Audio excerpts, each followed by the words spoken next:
Et nous sommes de retour au plateau pour la dernière partie de cette émission. Nous abordons notre quatrième sujet Togo, pour parler du gouvernement. Pius Agbetomé quitte la justice au profit de Nam Chougli, précédemment membre de la Cour constitutionnelle du Togo, le professeur de droit constitutionnel à l'université de Lomé.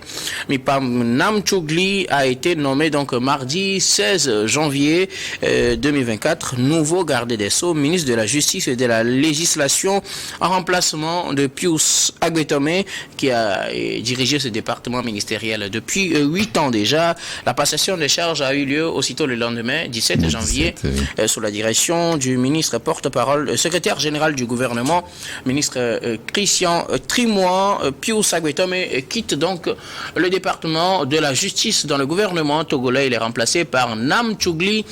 Que retient-on d'abord de l'homme qui vient de quitter la justice togolaise, Pius Agbetomé? Je voudrais qu'on commence par là, après on parlera peut-être des attentes, les grands défis que tu as relevés.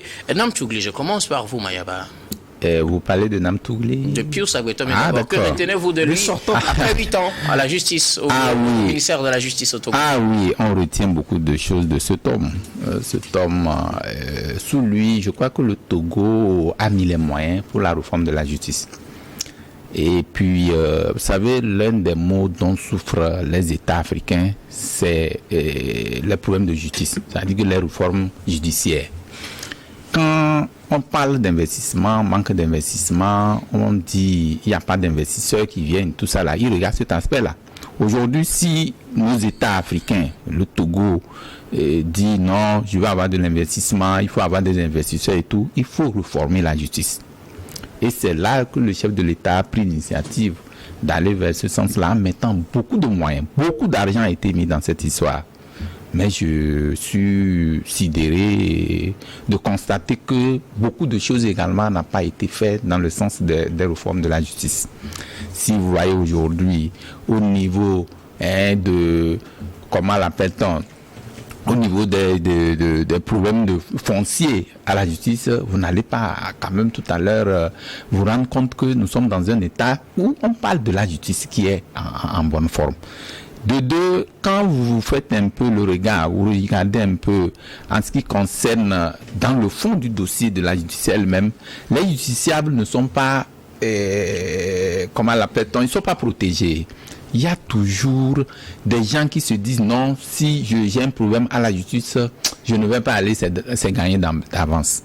Donc c'est pour dire qu'il y a fondamentalement beaucoup de choses à faire. Et donc c'est Pius Agbetomé qui devait le faire. C'est sous lui-même d'abord que des initiatives ont été prises dans ce sens-là. On avait parlé de la modernisation de la justice togolaise. Voyez comment aujourd'hui, si vous avez un problème avec quelqu'un que vous n'avez pas, comme les gens le disent souvent, un bras, comme ça se dit en langage, en vernaculaire, c'est ça que vous perdez le procès. Donc, moi, je pense que Pius Agbetomé, il devait quand même aller au-delà de la mission qui lui a été confiée et faire véritablement ce qui concerne les réformes judiciaires. Mais aussi quand, entre-temps, nous on se souvient quand comment vous l'appelez là, le président de la Cour suprême avait fait une sortie où ça a quand même titillé beaucoup de personnes. Sur la justice, c'est devenu... voilà, donc aujourd'hui, aujourd'hui, les gens ont constaté qu'il est venu régner, mais les têtes devaient tomber. Les têtes devaient tomber parce que il y a eu des situations qui ont été constatées au sein de la justice là-bas et qui ne se disaient pas « Oh !» et que lui il est venu déclarer. Donc ça veut dire que on attendait du ministre de la Justice que ces genres d'incongruités soient quand même c'est-à-dire qu'on arrive à assainir ces situations-là pour que les gens ne parlent pas de nous comme si nous sommes sur notre planète. Donc Pius Agbetomé, nous on pensait depuis même qu'il devait même pas être reconduit pour le gouvernement sortant. Pour le gouvernement. Et oui, il est même malheureusement, le chef de l'État connaît seul ceux avec qui, mais personne n'est inamovible. Comme nous l'avons constaté, il part. L'actuel qui arrive a beaucoup de défis à relever que je connais très bien. Je connais Nam Chougli très bien parce que sous lui, nous avons eu beaucoup de séances avec lui. Mais Puis Agbedomé a quand même n'a pas atteint le travail qui devait en principe faire au sein de la justice. Donc il y a beaucoup de tares, beaucoup de situations qui n'a pas pu régler au sein de la justice. Il y a aussi, si vous regardez un peu aujourd'hui, les trousses au niveau de la justice où chacun les dessous, c'est-à-dire que quand nous parlons des dessous, c'est quoi? C'est lorsque quand vous venez pour un problème, il faut forcément déposer sur la table une pierre, comme cela se dit. Bon, je pense que ce n'est pas des situations qui arrangent nos États et qu'il a intérêt, et celui qui vient, ou puis ça devait avoir quand même le courage de dénoncer ces abus-là pour que la réforme, l'argent qu'on a mis dans la réforme de la justice soit quand même servi pour le bonheur du peuple. Est-ce que cette réforme annoncée a été faite sous Pius Agbetomé selon vous? Oui, bon, en fait, c'était un programme quinquennal 2025 où nous avons, quand le chef de l'État, oui, c'est 2025 je crois, dans le programme du chef de l'État, il y avait la réforme judiciaire, où le chef de l'État aussi pensait que, ça là, si on arrive, quand on veut parler d'un pays émergent, il faut forcément parler d'une réforme de la justice. Les gens le décriaient depuis. Mais nous voyons déjà que peu à peu, les choses commencent à s'harmoniser, surtout avec la nouvelle donne. Si on vous dit aujourd'hui qu'au niveau de la justice, on peut peut-être traquer des tout-puissants, ceux qui se pensaient que non, qu'ils sont intouchables, sont touchés, ça veut dire que petitement, les choses vont améliorer et que nous allons atteindre quand même cette justice-là qui ne soit pas une justice aux ordres. Merci beaucoup. En tout cas, vous, c'est ce que vous retenez de l'homme Pius Agbetomé. Louis Kamako, Pius Agbetomé, après 8 ans, cède son portefeuille à Nam Chougli. Que retenez-vous de l'homme? Oui, mais pour parler de son bilan, je pense qu'il faut se maturer intellectuellement. Parce que vous n'avez rien retenu, vous? Bon, rien de concret, si ce n'est que la révision du code de procédure pénale qui a été adoptée par la 5e législature, c'est sous son règne. Donc on peut le mettre à son actif. Il y a également le code de procédure administrative qui est actuellement sur la table des députés et la création en fait des maisons de justice. Je pense que c'est seulement ces 3 chantiers-là qu'il a eu à ouvrir. En fait, il en a terminé 2, il reste le 3e est en cours. Ouais, parce que le problème, les défis auxquels sont confrontés la justice togolaise sont restés intacts. Parce que depuis qu'il a été nommé... Pour vous, il n'a relevé aucun défi? Pas grand-chose. Il faut être honnête, pas grand-chose. Si ce ne sont que des... je ne veux pas être gras, quoi. Parce qu'il y a des dossiers sensibles qu'on ne peut pas toucher. C'est pas... Parce que à chaque fois que vous voyez le président de la Cour suprême parler, c'était pas des déclarations est nihilo en fait. C'est parce qu'il se base sur des faits, concrets. Donc vous attendiez, si je puis me permettre, vous attendiez Pius Agbetomé sur des chantiers comme ça, mais qui n'a pas pu faire. C'est justement à lui de faire l'ébauche en fait, avant que le président de la Cour suprême en fait ne termine le chantier, mais il ne l'a jamais fait. Pendant 8 ans, il a donné l'impression d'un ministre qui n'a jamais existé. On entend parler peu de lui en fait. Puis on entend parler peu de lui, alors qu'il a été nommé justement pour relever certains défis. Je rappelle qu'il est pasteur. Et donc le président ne n'oublie pas un moment aussi, sauf sur l'intégrité ou la probité des gens en fait pour les nommer à des postes clés. Et donc je pense que Pius Agbetomé a été nommé à ce poste-là compte tenu de son statut d'homme de Dieu pour justement mettre fin à cette magouille qui par moment s'auto-joue parce que ça c'est vous qui l'analysez comme ça. Hein? Ah oui, c'est ma analyse. Le chef de l'État n'a pas dit qu'il a nommé parce qu'il est pasteur. Voilà, mais il ne peut pas le dire. Oui, c'est qu'une analyse continue. C'est juste pour une précision. Journaliste que je fais, c'est une analyse d'un leader d'opinion que je suis en train de faire.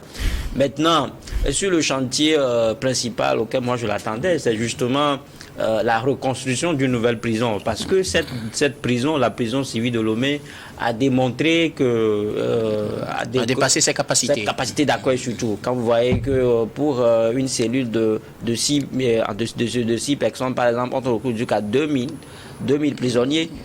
Non, pas pour 6, c'est pas 2000 pour 6 quand même. 600 pour 2 millions. Bon, en fait, 600 pour 2000.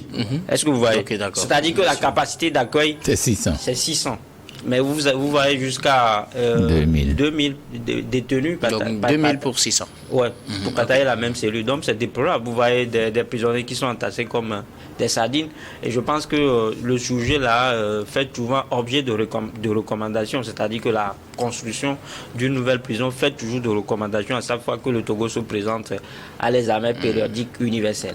Et donc, durant tout son mandat, je pense qu'il nous a blagué en disant qu'on a identifié un site sur lequel la prison a été constituée. Donc, à chaque fois que vous lui posez la question, c'est la réponse qu'il donne en fait.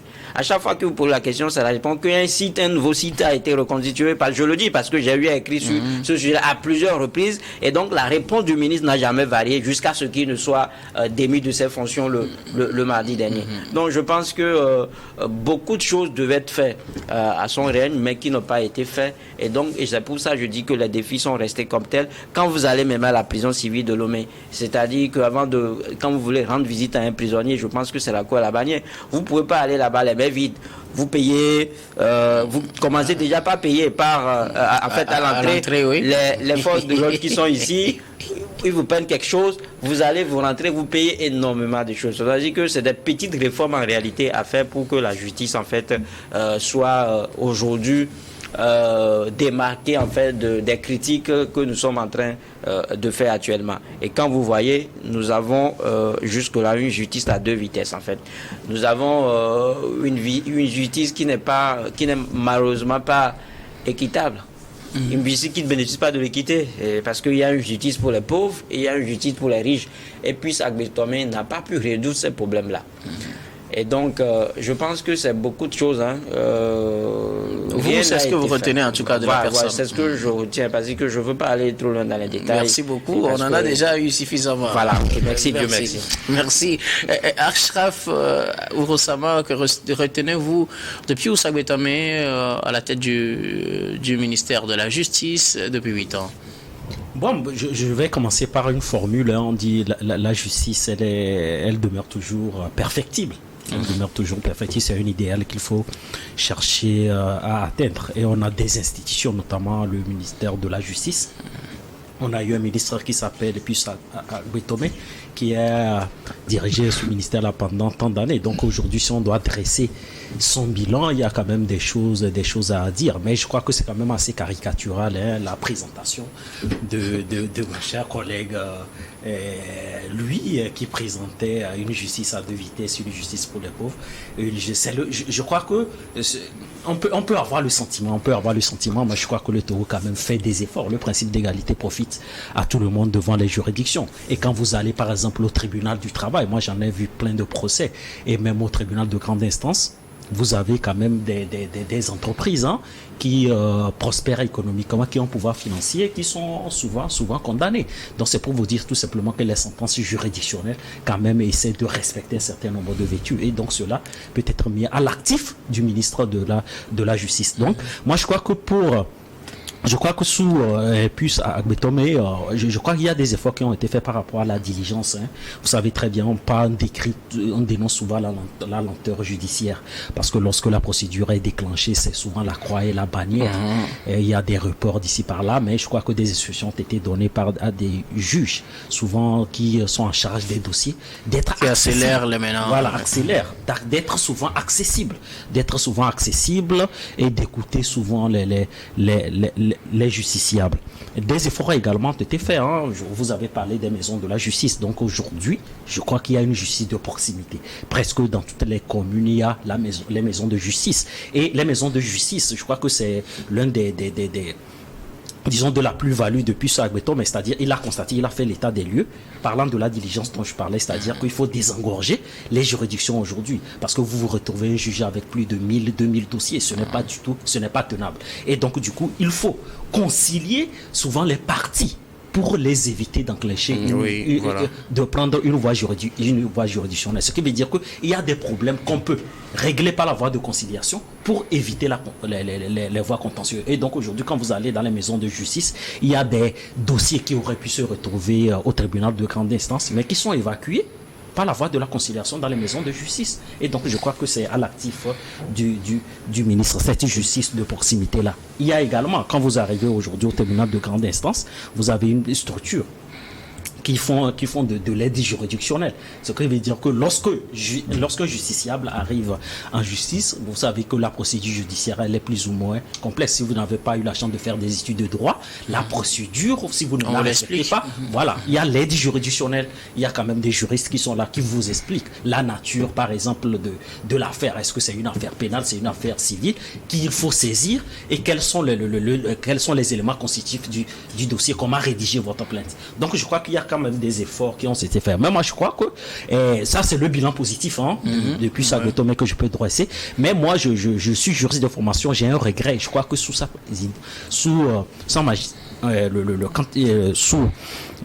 puis Sagué Tomé, je crois que la justice administrative n'a toujours pas évolué, même s'il y a un code de justice administrative qui est sur la table des députés aujourd'hui. Vous savez très bien que vous avez des agents publics, ou vous avez des usagers de services publics qui subissent souvent des préjudices au quotidien.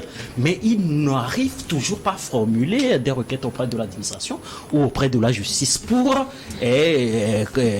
disons, porter plainte contre l'administration de manière générale. Aujourd'hui, avec la communalisation intégrale, vous avez également des agents du service public qui viennent, des usagers autant pour moi du service public, qui viennent dans des mairies et qui souvent sont déboutés sur des affaires qui n'ont pas lieu d'être. Et donc ces gens-là doivent pouvoir formuler des requêtes devant la justice administrative. Et donc, moi je crois qu'il faut même procéder à la révision constitutionnelle. Parce que monsieur Guillaume, docteur Guillaume, lorsque vous prenez par exemple l'article 119 de la Cour de la Constitution togolaise, on parle de la séparation du contentieux et de l'unicité juridictionnelle. Ce qui veut dire que les juridictions administratives sont incorporées aux juridictions de droit commun. C'est pour cette raison qu'on parle de la chambre administrative de la Cour d'appel. Oui. Alors pour moi, j'estime que la justice administrative doit être séparée. On doit pouvoir parler de la Cour administrative d'appel et non de la chambre administrative de la Cour d'appel. Donc je crois que sur ce côté-là, c'est une tâche noire que je note pour plus à Beto. Mais je crois que aujourd'hui, on a un nouveau ministre, j'attends véritablement qu'on puisse relever un certain nombre de défis. Alors, donc, j'ai dressé le tableau sur le plan. Il a quand même un bilan positif que j'ai relevé, mais j'ai également quelques insuffisances. Merci beaucoup à vous.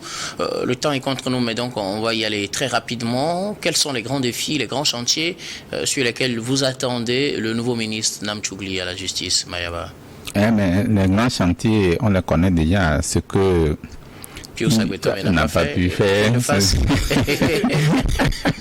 C'est aussi simple que ça. Hein? C'est aussi simple que ça. Très rapidement. Mais aussi, il faut dire que l'homme qui est arrivé ou l'homme qui est actuellement promu à ce poste, enfin qui est à ce poste maintenant, c'est un homme de droit.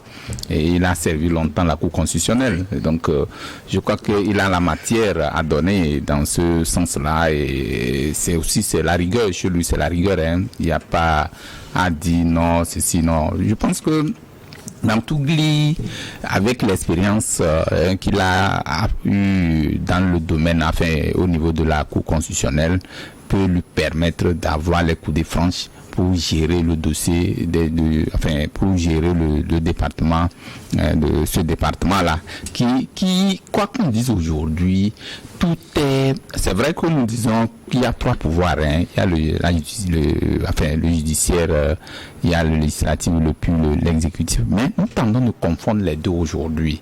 Les deux, quand vous prenez l'exécutif et le judiciaire, on n'arrive pas à les distinguer véritablement. Pourquoi? Parce que, souvenez-vous, quand vous allez à la justice, c'est ce que je dis, c'est des réformes, c'est de ça nous attendons le nouvel entrant. C'est-à-dire que quand vous avez un problème avec un citoyen lambda, et quelqu'un qui va à la justice, il dit, bon voilà, il pose les motifs, il expose les motifs, et maintenant, quitte à quelqu'un avec qui il n'est pas arrivé, il prend son téléphone, il appelle quelqu'un de l'administration, quelqu'un qui a un niveau, et il donne des ordres.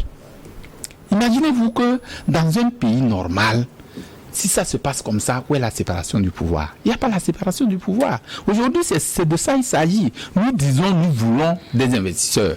Si l'investisseur, avant qu'il ne vienne investir, il faut regarder ces signaux-là. Est-ce que la justice là je peux compter sur la justice. Est-ce que c'est une justice indépendante? Est-ce que c'est une justice indépendante? Parce que un investisseur, quand il vient avec son entreprise, il crée de l'entreprise. Il crée l'entreprise, il a son personnel. Un matin, on peut l'en vouloir et puis bon, il porte plainte et il voit tous ses intérêts partir à l'eau. Donc, si ça ne rassure pas l'investisseur, si la justice n'est pas une justice indépendante, je pense que ça ne peut pas permettre à notre pays de décoller économiquement. Parce que des grands efforts sont en train d'être faits, mais n'oubliez pas que ce côté-là, c'est vraiment un côté essentiel. Et donc, je pense que Namtougli aujourd'hui doit faire l'effort de dépasser la passion des gens pour rendre le travail qui est le sien. Et parce que la justice, je pense que c'est un dossier qui est dense. Vous voyez, mon ami parlait, je vais couper, mon ami parlait tantôt, quand vous allez voir les magistrats aujourd'hui, les terrains qu'ils ont, vous ne pouvez pas imaginer. Il suffit que quelqu'un amène un dossier, qu'on dise ceci, et voilà, il a ça part, le dossier est clos. Ça là, il faut corriger cet art-là. Je pense que ça ne peut pas nous arranger. Merci beaucoup à vous, Mayaba. Ashraf, sur quel chantier attendez-vous le nouveau ministre de la Justice, Namtougli? Non, mais sur quel chantier? Bon, je crois qu'il y a les gros défis qu'il doit relever rapidement. Les gros défis, on a relevé ici les incohérences de l'institution judiciaire togolaise. Moi, je crois que le ministre de la Justice, il est le patron du procureur de la République. Ouais. Et donc, s'il est le ministre de la République, je crois qu'il va participer activement à, disons, réduire le taux de délinquance déjà, sur les territoires nationaux. Tout ce que le procureur avait dénoncé. Voilà, ce que le procureur avait dénoncé. Donc, pacifier davantage notre société parce que il y a quand même une montée de la violence. Et sur le plan également du Conseil supérieur de la magistrature, même si le président de la République demeure le Conseil supérieur de la magistrature, il doit pouvoir également jouer un rôle pour recadrer les magistrats indisciplinés. Et donc rendre rationnelles les initiatives également du ministère public. Et donc je reviens encore sur un chantier qui met beaucoup vraiment à cœur. La justice administrative, elle est très importante parce qu'on a des usagers du service public souvent qui subissent des préjudices et donc le juge administratif n'est toujours pas à statuer. Donc il faut faire de la pédagogie dans ce sens-là et démocratiser des juridictions administratives sur l'ensemble du territoire. Merci beaucoup à vous, Ashraf. Louis Kamako, sur quel chantier attendez-vous le nouveau ministre de la Justice? Non, mais on a dit que ce que PUS n'a pas fait, les défis que PUS n'a pas pu relever, il doit les relever. Notamment, ça dit que on sait tous que la mission principale de la justice est d'assurer en fait le juste équilibre entre l'intérêt général, la protection des libertés individuelles. Donc je pense que sur ce chantier-là, il est appelé sérieusement. Et donc il doit œuvrer à ce qu'on ait aujourd'hui une justice équitable et qui rassure les investisseurs. Parce que lui-même, il a dit lors de fonction que si vous n'avez pas une justice équitable, donc ça fait fuir les investisseurs. Donc aujourd'hui, il faut que la justice soit équitable envers tout le monde. Il faut que les dossiers, les procédures administratives ou judiciaires soient accélérées. Ashraf parlait tout à l'heure que la lenteur judiciaire est en train d'être résolue plus ou moins, mais je pense que à mon niveau, il y a encore beaucoup de choses à faire parce qu'il y a des gens qui sont en prison, qui font 5 ans juste parce que à un moment donné, ils ont volé une poule quelque part, ils ont volé un coq quelque part, des gens qui ont contracté des dettes de 1000 francs et qui se retrouvent en prison pour ça. Et on ne les a pas jugés ou bien on les a jugés? Ils ne sont pas jugés. Ok, d'accord, c'est ce qu'il faut ajouter. Voilà, ils ne sont pas jugés, c'est juste parce qu'il y a une lenteur dans la procédure judiciaire. Donc tout cela doit être revu. Je ne dis pas que c'est accéléré. Hein. Voilà, donc, mais tout à l'heure, quand tu dressais le bilan depuis il dit que les efforts sont en train d'être faits dans ce sens. Il faut que les efforts soient intensifiés. Ok, d'accord. Il faut que ces efforts soient intensifiés. Merci beaucoup. Et qu'on ait eu du titre pour tout le monde. Et qu'il faut justement assainir le secteur parce que Abdoulaye Yahya faisait justement un réquisitoire concernant la corporation judiciaire. Donc aujourd'hui, il faut que les avocats, les jutiers, les géomètres, tout ce monde-là fasse son travail pour qu'on ait une justice indépendante. Voilà. Merci beaucoup à vous. Le temps est malheureusement contre nous, c'est pourquoi je vous ai un peu pressé. On va rapidement faire notre dernier tour de table pour vos mots de fin. Je commence par vous, Mayaba. Rapidement, quelques secondes. Oui, bon, nous sommes en fin de semaine. C'est le dernier jour de semaine. Nous souhaitons à tous les téléspectateurs un bon week-end et puis du courage à tous ceux qui nous suivent et puis aussi le rapport par rapport à nos débats doit quand même être des apports productifs. Merci beaucoup à vous. Comme Yves-Valentin Mayaba, vous êtes journaliste, directeur de publication du journal Le Symposium. Vous êtes également le président de la G7. Merci d'avoir répondu à notre invitation. Merci. Ashraf Ourossama, vous de fin. Oui, mon mot de fin, disons mes salutations à l'ensemble de la communauté nationale. Je crois qu'il y a des gens qui nous apportent au quotidien leur soutien. Hein. C'est une émission qui est très aimée et nous ferons un effort d'apporter notre pierre à l'édifice. Donc, je crois qu'à l'issue aussi des élections prochaines, nous aurons une nouvelle législature, également des conseillers régionaux. Et je crois que chacun pourra, sur le plan local et sur le plan national, apporter du sien pour le développement de notre pays. Merci beaucoup à vous, Ashraf Ourossama. Vous êtes juriste et secrétaire général du PDP, le Parti démocratique panafricain. Merci beaucoup d'avoir répondu à notre invitation. Merci beaucoup, docteur. Je vais terminer avec vous, Louis Kamako. Non, je voulais rapidement retourner en Guinée-Conakry pour dire à Doumbouya, Mamadi Doumbouya de Rova. Colonel Mamadi Doumbouya. Le colonel Mamadi Doumbouya qui est le président de la transition de Rova, sa copie, parce qu'il fait là, il est en train de décevoir des gens parce qu'on a accueilli en fait sa prise de pouvoir. Il voulait. Vous étiez l'un de ses phares défenseurs. Justement, aujourd'hui, il est en train de donner raison à nos détracteurs et moi ça me décourage. Il faut qu'aujourd'hui, on ne peut pas avoir une démocratie sans les médias. Il faut justement qu'il revoie sa copie et qu'il essaie d'alléger en fait la tâche en fait aux confrères qui sont de l'autre côté. Merci beaucoup à vous, Louis Kamako, journaliste, analyste politique. Merci aussi d'avoir répondu à notre invitation. Merci. Et merci à vous, très chers téléspectateurs, de nous avoir suivis. C'est la fin de ce numéro de Regards Croisés et de toute cette semaine de présentation de Regards Croisés. Merci à toutes les différentes équipes techniques et rédactionnelles qui nous ont accompagnés. Merci à Xavier Koudanou, à Hervé Tatagan, à Gaston Afanou, à Senyo Wampa, à Richard Amedessou qui sont tous à la diffusion. Et merci beaucoup à vous aussi, Pinyanga Kleso à la réalisation. Merci à vous tous qui nous avez suivis. Je vous donne rendez-vous la semaine prochaine avec le même plaisir pour d'autres numéros.